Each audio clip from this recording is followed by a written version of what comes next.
Hello, everybody. Welcome to my home.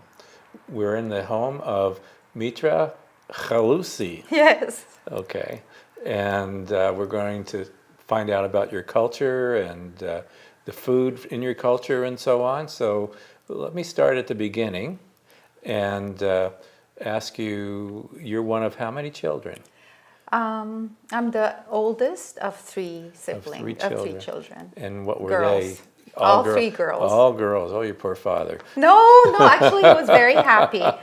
He had six brothers, Oh, and okay. he knew how he destroyed the house Yeah. with his siblings, so he was Yeah. very happy. He had girls. And you grew up where? I was born in Sana'a, Yemen, North Yemen, 1965, 1961. And then I was raised in South Yemen, in the capital city of Aden. Aden. Okay. And what was it like growing up there? It's a very, very hot country, but because it was a British colony, it was a very modern country. I'm talking about South Yemen, Aden. So we lived in apartments with air conditioning and elevators and everything. It was a British colony because of the Aden is a very strategic country on the Red Sea. So they conquered it because of the ships that would come down the Red Sea Right. through the Suez Canal to go to India and the rest of the world. Okay. Okay.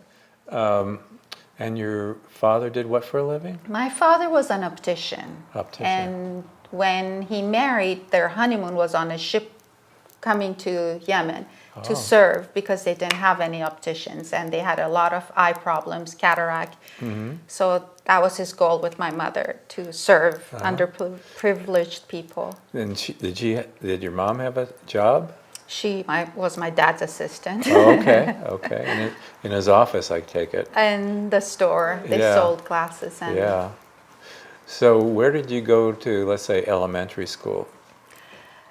I went to an under 5. I started school in an under 5 kindergarten in Yemen, in Aden, which was under our building. And then I went to a Italian nuns. There were Italian nuns. It was a convent school. So all my elementary years, I went to a convent school. That's where I learned my English. But it was an Arabic country, so the second language was Arabic. And at home, my dad is from Iran, so we spoke Farsi. My mom is from India, with Indian and English words inserted in the syntax. So we grew up in a multicultural Right. home. You speak very good English. Thank you. Very understandable. So how did, what was it like, let's say, with your friends? Did you have any games or anything? Well, we lived by the beach, so 8 days a week we were by the beach. And that was our main sand beach. I remember we also had sand dunes. So we would slide down sand dunes and play badminton. These were our hobbies. Ride bikes. So you had some good friends. Good friends. So we had two groups of friends. School friends and the Baha'i community friends who were there serving the people. So my good friends came mostly from the Baha'i community. We would have sleepovers. Can you tell me a little bit about the Baha'i faith? The Baha'i faith in Britannica Encyclopedia is the second most widespread religion in the world. So anywhere you go up to Alaska, you go to a desert, you go to an island, there's a Baha'i community. The aim is oneness of mankind. If I were to put the Baha'i faith principles in a capsule, we believe in the oneness of God. Therefore, there's only one religion, but it's revealed progressively every 500 to 1,000 years. Therefore, all the religions, 50% of all the religions is the same, the spiritual principles. Right. Don't lie, don't kill, forgiveness, all the qualities of the heart. The other 50%, according to the needs and problems of the time, they differ. So they give you solutions for the problems of the time to overcome them and move the level of civilization a notch higher. Sure. So we believe in progressive revelation. For the time being, it's Baha'u'llah, who's the manifestation of the Baha'i faith. Okay. And even after Baha'u'llah, other manifestations will come, because I don't think humanity can ever solve its problems without spiritual. I mean, the solution to every problem is spiritual qualities. So how was the Baha'i faith, how was that accepted in where you grew up? Yemen is a Muslim country, but there are two main branches in Islam, the Shia and the Sunni. The Sunnis are more accepting. So they were very fine with being a Baha'i. It was when we went to Iran that it became a huge problem. Being a Baha'i in the Shia country is a very big problem. How was it a problem? We are not considered citizens, we're second-class citizens. So once the revolution of Iran happened, I was among the very first ones who was denied higher education, so I wasn't allowed to go to the university. It's almost 40 years now that the revolution has happened. Until this date, Baha'is are not allowed to go to the university. They're not allowed to have government jobs. Their homes are being confiscated. Anything you have is being confiscated. My mother went to prison, my sister went to prison, my niece went to prison. I have tons of cousins who went to prison just for being Baha'is because we don't have clergy. So that's a huge problem for a country that's being ruled by the clergy. Right. So that's very interesting. Now, how far did you go in school when you were in Yemen? 1975, we were asked to leave the country as foreigners. They were asking foreigners to leave the country. The revolution, they had gotten their independence. It had become a communist country, and they started really asking all the foreigners to go back to their countries. And 1975, it was our turn. We went to Iran. I entered 9th grade in Iran, and I studied for 3 years. Then I got a scholarship to the States. Oh, wow. 1978, 79, when the revolution was happening in Iran, the night the revolution was happening in Iran, I was flying to the States. What was it like when you came to the States for the first time and lived with an American family? And what did you notice in terms of things that you didn't have in your own country? Yeah, so in the culture that I was raised was the Arab culture, the Indian culture, and the Persian culture. You are served, you're offered food. So the first night when I woke up the next morning, nobody served me breakfast. I entered the kitchen, I saw my sisters making toast, and they're like, "Would you like to have some breakfast?" And I said yes. And they just waved their arm towards the toaster.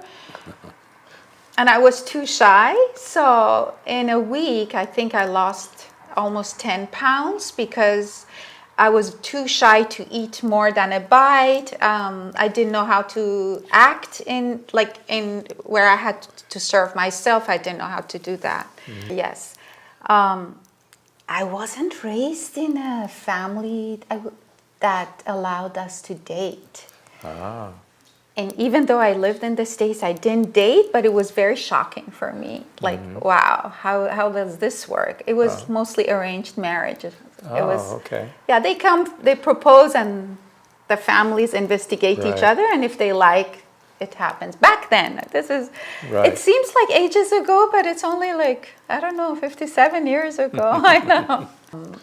That's one of the interesting things that I learned, and I learned to be very independent. I used to be a very shy girl, very shy, that even when the teacher would call my name in primary school, I would start shaking just to say present. But just this detachment from my parents and being independent in the States and being encouraged all the time, I think I grew up. I understand that you still keep in touch with your American family. American family that you stayed with. Yes, they're officially my family. I'm on their will, so I have two families, my biological parents and my American family. That's from Santa wonderful. Barbara. And where are they? They still live there. Live where? They live in Santa Barbara. Santa Barbara. Before they okay. used to live in Goleta. I stayed Oh, with them in Goleta, okay. and now they moved to Santa Barbara, which is nothing, a few miles. Right, right. Are you in touch with the children from your American family? Yeah, so my American family has reunions at least 2 or 3 times a year during the important holidays. And my American parents actually pay for the family reunion once a year, and almost 23 of us. They pay for the whole trip, either it's on a cruise to Alaska or going to Turkey or any activity that's happening for a very long weekend. It depends if it's Mother's Day weekend or Valentine's weekend or yeah, so we constantly see each other for birthdays, Christmas, Thanksgiving. How wonderful. Yes, it is. That must have made it easier. Double extended families. Yeah, that must have made it easier for you to adjust to the States when you knew people over here. When I was going to high school, I had my American sister also going to high school with me. So yeah, I didn't know how to choose my classes. We don't have that. In Iran, And- your classes are given to you. Right. The teachers rotate. Yeah. So you have 13 topics, and that's it. You take all those 13 topic subjects. But here I had to choose my classes and have a locker, which we don't have back there. Yeah, it was a different experience. So it's so much freedom that you weren't used to. Exactly. Yeah. And having choices and not having to do something. I'm still struggling with that I have the choice of saying no. I don't like it. So you have a hard time saying no? No, that's not my problem. The problem is to say I don't like it. Okay. Because when you're under specific governments, you simply have to do it. You know, Right. it's not a choice. You have Right. to live that life. You have to take it. Right, right. We've talked before, and you said that when you were in Yemen, that there was some wars going on there as well. The war, so by the time I was 18 years old, I had gone through 3 wars. Oh, So the first war was the independence war, that the Arabs wanted to get their independence from England, from Britain, as a British colony. They didn't want to, they wanted to be independent. right. Then the second one was the revolution in Iran, that the government from the Shah became an Islamic government. And then the third war, when Iraq bombarded Iran, it started bombarding. The first bombs that were dropped by Iraq airplanes was in the city of Ahwaz, which was a border city. And I lived there, and we saw the airplanes come and drop Oh, bombs wow. on. That must have been frightening. Beyond, I'm having goosebumps now, Okay, because the airplanes, they knew nobody was suspecting them. Right. They were so low. Right. The second plane, when it entered, because we could hear them, and we ran in the street, and the second airplane was so low that I saw it was a woman, and she had braided hair. They were so low because they wanted to make sure they hit the strategic points, Yeah. which was the army's Right. warehouse. Right. So that everything would start exploding. Yeah, yeah. So when were you married? I married when I was 19 years old. And I have 3 kids, 2 daughters and a son. And where are they? They each live an hour and a half in different directions from me. Right, So my right. oldest daughter is an ophthalmologist in the Navy. She lives in San Diego. Right. My son is studying to be a nurse. He lives in Silmar. And my youngest daughter is a dog groomer. Oh. She earns more than my daughter who's a doctor, believe me. And she lives in Santa Monica. Okay. Okay. That's very interesting.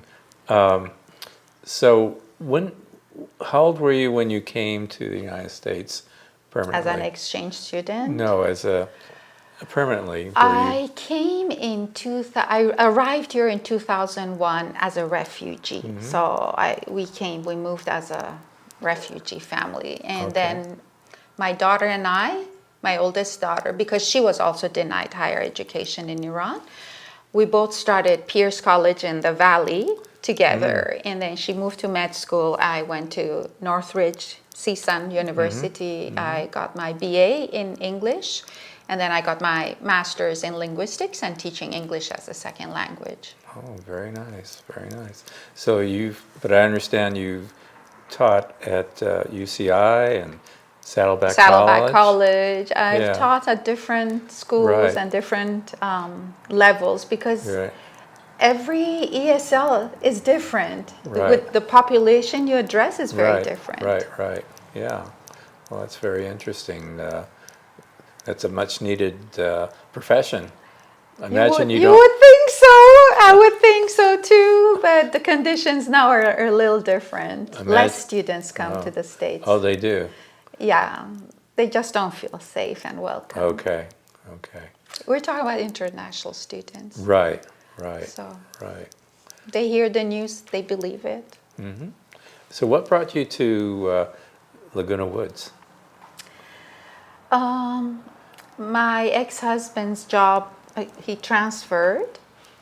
He was a dental lab technician, was transferred to Irvine. So we moved from the Valley to... we looked around to find where we could live, and then this was the best kept secret in town. So yeah, we moved here, and I always tell everybody, even if you die, heaven won't be this good. Laguna Woods is the best place. Honestly, it's the best place. It's only 6 miles away from the beach. It's like, my kids come here, they think they're on vacation. So, are you involved in some activities here? I'm involved in community building with other Baha'is, Okay. which is around the gates with children, teenagers, helping them to take ownership of the problems in the community, empowering them to understand that they don't need to finish high school to start thinking, what am I going to do with my life? Being involved as they're growing up in solving the issues of whatever issue they have in their community. It might be homelessness, it might be no health insurance, whatever it is, to brainstorm. And it's an empowering program. Right. So you really embrace the Baha'i. Faith, yes. Yes. It's I wonderful. think there was a reason why I was raised in so many different cultures. It's just, I feel anywhere I go in the world, like if I'm a little seed and I'm dropped anywhere in the world, I start growing and blooming. I feel everywhere is home.